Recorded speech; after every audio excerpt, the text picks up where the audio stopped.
we will be discussing how to install and configure the laptop hardware.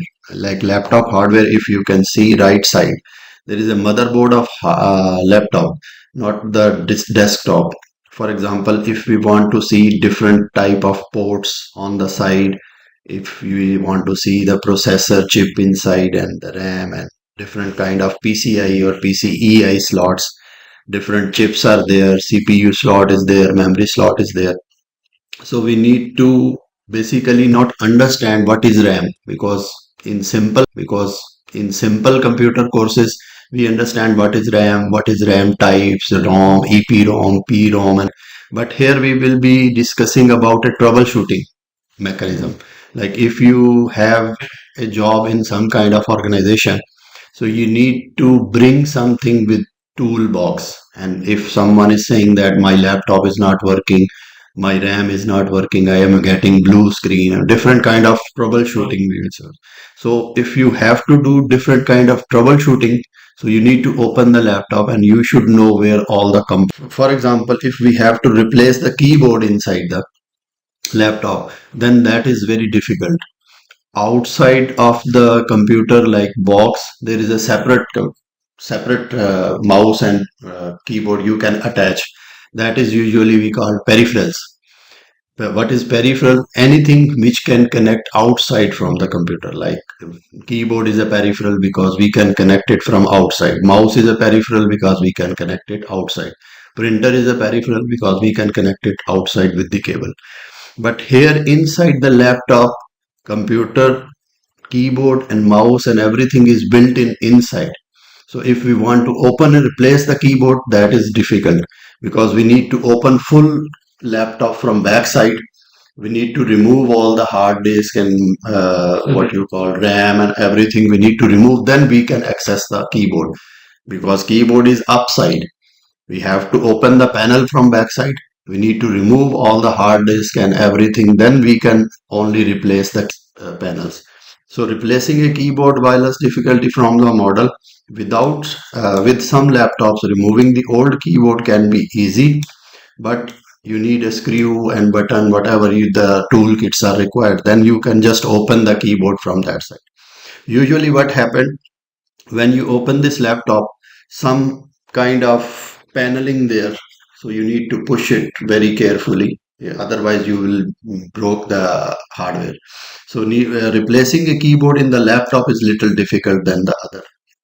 Similarly, if you want to replace the hard drive inside the laptop, before the hard drive was SATA and PATA and all kind of hardwares were there, but nowadays hard disks are coming in very slim environment. So that is we call SSD. What is SSD? SSD means solid state drive. Before they were using word HDD, and the size is almost 2.5 inch of SATA drive.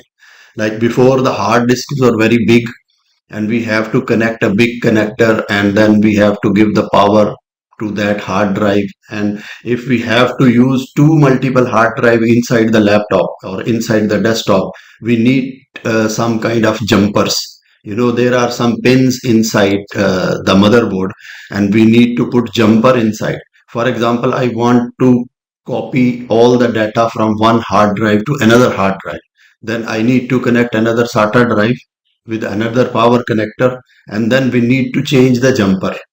Otherwise, there are 4 pins inside on the motherboard. But if we connected first 2 pins with the jumper, if I will connecting to other hard drive to carry data, or maybe sometime our computer is not running or Windows is not working. So what we do, we just do Windows on other hard drive and we just push second hard drive inside the box. And then we can do Windows on the other hard drive. Whatever window is corrupt in first hard drive, we just do Windows on other hard drive. We will boot it from the second hard drive as a primary. Basically, jumper is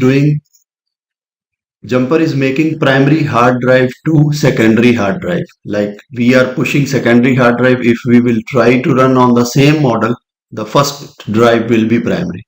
So every time when you boot the system, it will be trying to get the operating system from first hard drive, because that is the default one. How we can configure it primary and secondary? We need to go to BIOS. If we will go to BIOS, there will be option to change primary to secondary. There will be a list of components which will be showing, like first number will be hard drive, then there will be CD-ROM, then there will be USB, then there will be network boot. There are 4 5 steps. So by going BIOS, we can reorder this what you call list. So for example, if we want to do Windows, so we have to have a USB bootable, or we have to have a CD-ROM where we can do Windows. But by default in BIOS, there will be boot from hard drive. So we need to go to BIOS and we need to change the setup from USB bootable or from CD bootable or whatever. The second hard drive is bootable. We need to put it on the top. So if we will not put it on the top, that will be default primary hard drive, and always it will be trying to boot Windows from that device. So we can change the boot order from BIOS. When we will go to BIOS, we will see how many steps we have to go. And to go BIOS, we also have multiple keys on multiple laptops, because before there was default key F2. So whenever we need to go to BIOS, we just restart the computer and press F2 and we can go to the BIOS. But laptop is having different architectures, and every company is making different key. Sometimes some laptop have F2, sometimes some laptop have delete key, sometimes they are using F8, sometimes they are using even F10. So we have to find out which laptop we have, and we need to go to their site and we need to check what is the boot key for that laptop, specific laptop. Like my laptop is a gaming machine. So this gaming machine is an Acer and Predator machine. So I need to go to Predator website and I need to check what is the key for me to go to BIOS. Because if we will not be knowing the key, we cannot go to BIOS and we cannot do Windows. Similarly, in the laptops, there are two slots available. One slot is available for older SSD, solid state drive, that is the smaller one. But nowadays, even another version is coming, NVMe, like NVMe. NVMe means that this is the latest version. That is not kind of hardware before we found in the system. That one is big one. And SSD also have like floppy disk. It's a smaller hard disk. But NVMe is coming now in the chips, like similar to RAM. If you open the case, you can insert a chip inside RAM. Like NVMe, you can also put it as a chip inside now. When we will open this laptop, I will show you what is the environment of this one. For example, I need to put SATA drive inside the laptop, but there is no slot for SATA drive. So we need to bring SSD. But when we bring the SSD, we don't know the model of the laptop and we cannot put SSD. Maybe some laptop will be coming up in future which will be not having SSD port even, which will be having only NVMe port. So we have to know the system by opening inside what kind of port is available in my laptop. So there are multiple variant of HDD, SSD, and nowadays NVMe. This is basically a panel of SSD ports. Like it will be looking like this one. That is very smaller in size, and you can just have to push inside the plug. Like there will be a pins plug, then you just have to put it inside the plug. That is very easy. But NVMe is look like this. That one. It will be looking like a chip, and you just will push inside from left or right. That will be connected as a chip inside. See what is the difference between SSD. SSD is almost looking like HDD older, but that is only a smaller size. Yeah, but this one is NVMe. That NVMe we can just sometime called M1 and M2 type. So what is difference between M1 and M2? M1 type of NVMe RAM is just very smaller, like it will be like a small chip like CPU. But NVMe M2 size NVMe will be little long, little lengthy, like this inside the laptop. So how we can connect it? We need to connect and we need to find PCI slot. What is called PCI slot? Before, in the bigger hardware, there was long type of wires. We need to connect it to there. But nowadays this is a very smaller chip. The NVMe is connected to PCI, which is having very small chip inside. So we need to just push it as a RAM and put it inside that. So there will be a PCI bus inside. Okay, what is bus? If you understand bus, bus is basically a road through which is carrying the data from one component to another component. Like if you see on the motherboard, there are small white lines you can see. That is, see, if you can see, the smaller lines are ongoing. That are not only circuits, these are basically buses. You can carry data from that buses, similar to our road system. That if you need to send some instruction from keyboard to what you call processor, or from keyboard to memory, or from, you already know that different laptop have different structure. When it comes to replacing the memory, before it is, this RAM is looks like the older RAM, but that RAM is not that much big size. Before, RAM was very big and we have to push it like this from up to down. There was a big space inside the box, so you can put it anywhere. But nowadays we need to put it like this inside, because laptop have very less space inside. We cannot put it RAM as standing RAM. We need to push it like this. So there are also multiple versions in the RAM: DDR3, DDR4, and DDR5. Nowadays DDR6 is there already. What is the difference between DDR? If you just see here, DDR and DDR2. DDR and DDR2 was having using 200 pins. Like if you see the RAM, there are golden pins over there which we can insert inside. So older DDR were using less pins, like 200 pins. That 200 pin was connecting to like buses. For example, if you have 3-lane road, 3 cars can go only. But if you make a road 5 lanes or 6 lane, that will be more traffic ongoing. So older DDR or DDR2 were using 200 pins. Like they were expansion slot inside, you can push it 200 pins, because the motherboard should also support 200 pin. So the older versions of laptops, or the older versions of the desktop, were using only 200 pins. That's why they were not carrying much traffic. Later on, when they make DDR3, they have used 204 pins. Like they have increased the number of 4 pins. Obviously, they have increased the technology also. And then DDR4, they have started using 262 pins. It's just a simple concept that when you will be making bigger road, bigger pins, then there will be traffic more ongoing.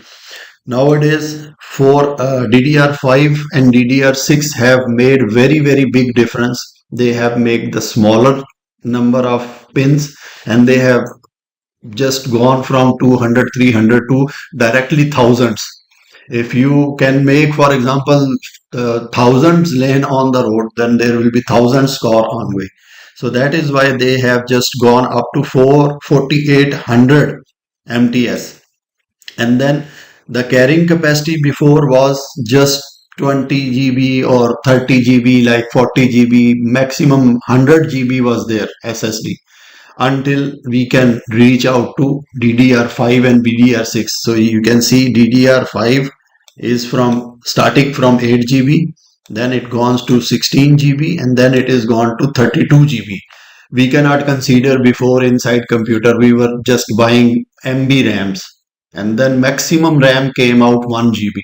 So we were saying, oh, very good RAM, that 1 GB is more enough for us. I have a laptop, or I have a desktop with 1 GB RAM. So we were just very happy. Nowadays, 32 GB even not enough. My laptop have 232 GB slots. So nowadays, I am using DDR4 even. Before, that they are saying that DDR5 is having until 32 GB in this document. But nowadays, DDR4 is also 32 GB and DDR5 is up to 64 GB. We can use one RAM, single RAM, 64 GB. Like before, hard disks was not coming with 32 GB to 64 GB. Now RAM is coming to 32 GB to 64 GB. Even DDR6 is there. DDR6 is now using 128 GB RAM. Like you think that what kind of computer it will be, that the RAM is only 128 GB. Like if you just go for Apple laptop or sorry, Apple iPhone, now they are increasing every time they increase the model, they increase the RAM and processor. But still inside iPhone 16, only they are using 8 GB RAM.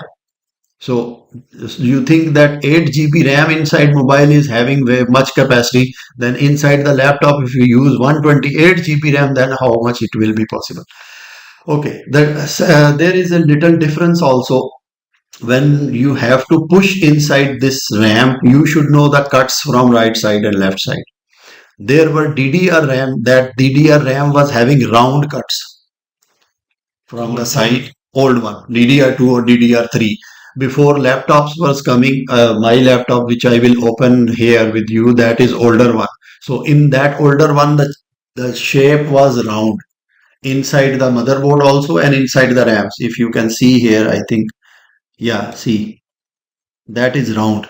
In DDR3, that is round. When you will push inside, there should be also structure supported. For example, the structure is not supporting DDR4. You cannot push it inside. If you will push it, that will be broken. So your motherboard should be supporting DDR4. Like DDR4 is having cuts like this. By cuts we can recognize. By no, cuts. No, it will not work because the structure is only supporting DDR3. For example, if you bring DDR4, but you have a laptop older one that is support only DDR3.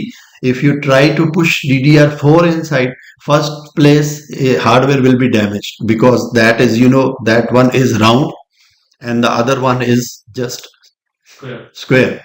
So if you will try to put square thing inside circle, that will be broken. Or by some means you just push it inside, that will not work because that hardware is not supporting DDR4. So nowadays laptop is coming with DDR4.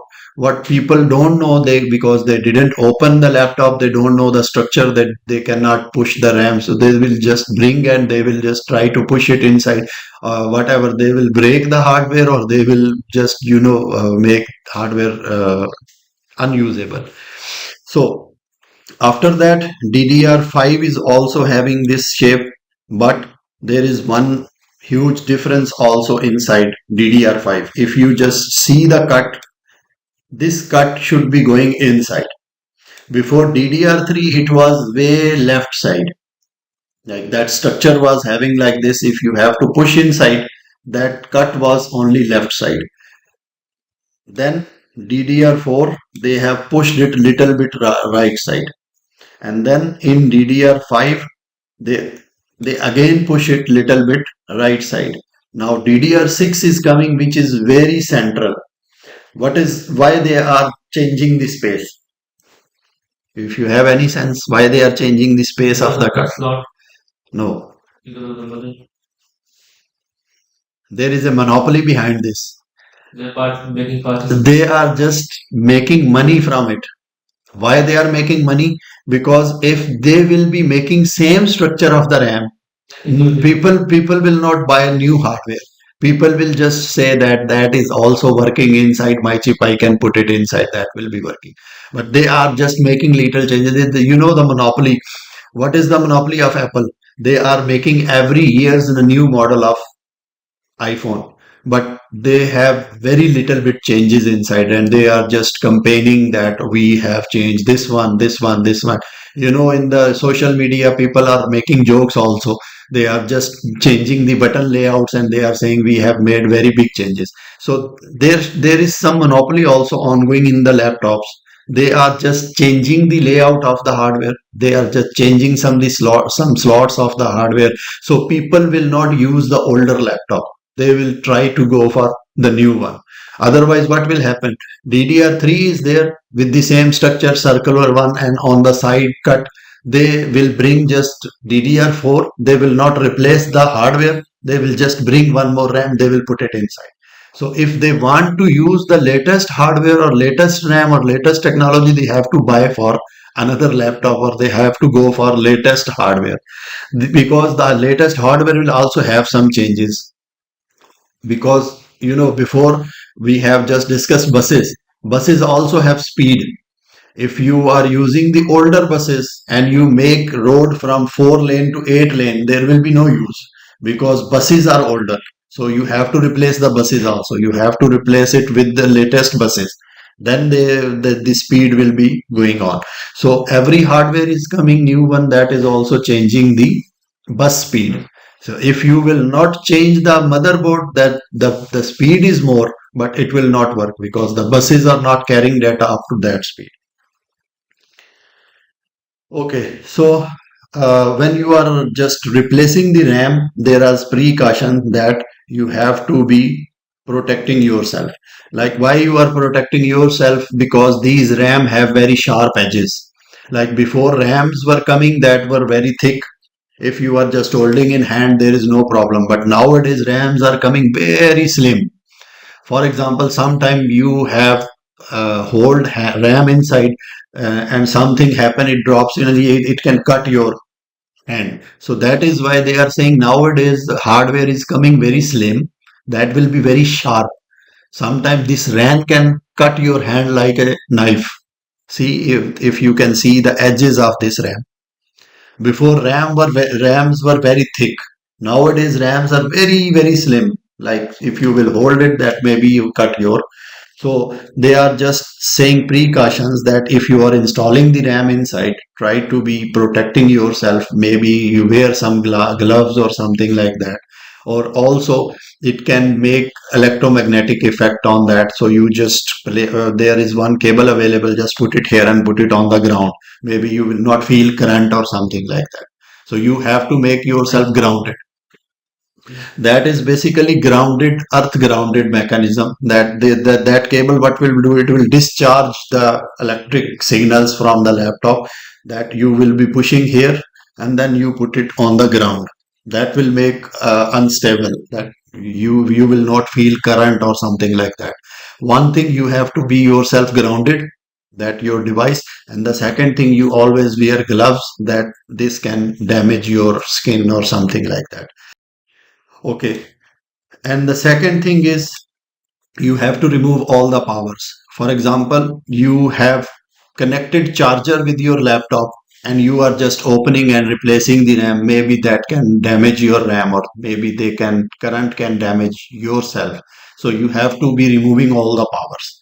Like you can just unplug it, or you have to be disconnected from everywhere. If you are, sometime we have put charger over phone and you just sleeps and you have listen the news that mobile is just uh, you know so that is why we have to remove all the powers while doing this stuff. Okay, with the portable removable batteries, if the portable has built-in batteries, consult the manufacturer resources, check if they have safety work on it. For example, sometime it happens, we have removed all the powers, but the battery inside the laptop is very powerful. That is still giving power inside. The current two types, AC and DC. This inside power battery having AC current. So nowadays technology is very advanced. It can carry much current inside the battery, and you have removed all the powers, but the inside battery is still giving power to the component. So you are just replacing the new RAM. After replacing the new RAM, you just power on it. It is not working. The RAM is damaged. So you will say, I didn't do anything. I have grounded myself. I have just removed the powers, but still my RAM is damaged. Why? Because you didn't remove the battery inside also. So they are saying that if you have a manufacturer that is saying that is having much volt inside the battery, consult their manufacturing website. It can damage also inside battery components. So you have to remove that battery also. See, if they are saying here built-in batteries, consult the manufacturer resources, check if how you can safely work with it. Otherwise, if you will be just pushing RAM and you will be just pushing hard drive, it maybe you spent 200 dirham for RAM, and you just didn't remove the battery and you pushed inside, and it will be damaged. So you have to understand first with the manufacturer that how much volt that battery is providing to inside component. It can damage to the component or it cannot damage. So better to remove the battery also if you will remove it. Hmm? Inbuilt battery we can remove also. There is option to remove it because there is some grounding option out there. So there is a plug you can remove it. I will show you when I will show you. Okay, example of replacing the RAM. For example, you have 4 GB in your laptop, you can replace it with 8 GB. Like it's a very general common sense that you are using game or something, it is not working properly. So you need to change your RAM. So you can just go to market and bring from 4 GB to 8 GB. But recommended method to change RAM is always bring two slots, two separate slots, because minimum always laptop have two slots for RAM. So don't go for one slot only. For example, your laptop is supporting 32 GB. Don't bring one slot of 32 GB. Always bring two slots of 16 GB. If your laptop is supporting 16 GB, always bring 8 GB. Why is that? Because that will make increase your capacity also. And if one RAM will go wrong or something happen to one RAM, at least other will be working. Going to replacing the CPU. So we have just seen that you can find the slot like this, and you can open it. You can push the uh, CPU inside. So to replace the CPU, you need to also have follow the precautions. Remove the cooling fan and heat sink. There are two components like one is the CPU fan and one is the heat sink. Sometimes these are coming together. Sometimes they are coming differently. So you have to remove the fan also and you have to remove the heat sink also. So there are two main components to remove it before removing the CPU. After that, replace the CPU. You can replace the CPU, the new one, and install the new CPU. Apply the thermal paste. What is thermal paste? If you remove the CPU, then there is a paste over the CPU, which carry the heat from inside the CPU to the fan. So if you have removed this paste, just push it back. There is a separate removal paste is coming, that just push a little bit over here and then put the CPU fan back, because that will make less heated. If you remove the paste completely, maybe it can carry the heat inside the sinker and maybe it will be damaging the CPU. So you always have to paste that. So that is why it is saying apply the thermal paste. Why we are applying the thermal paste? To center to the center of the CPU, this paste ensure efficient heat transfer between CPU and the heatsink. If this paste will be there, that will be efficient heat transfer between the CPU and the heatsink. Otherwise, without paste, what will happen? It will give more heat to the heat sinker. Maybe heat sinker will not carry that much heat, and your CPU can be damaged or your CPU have some problem. Okay, reinstall the heat sink and fan. You have to push back the properly, because if you will not push back properly, maybe it will be little loose, and uh, the heat will be going not upside, it will be going from the sides. So it will not go outside, or maybe your all hardware can be damaged.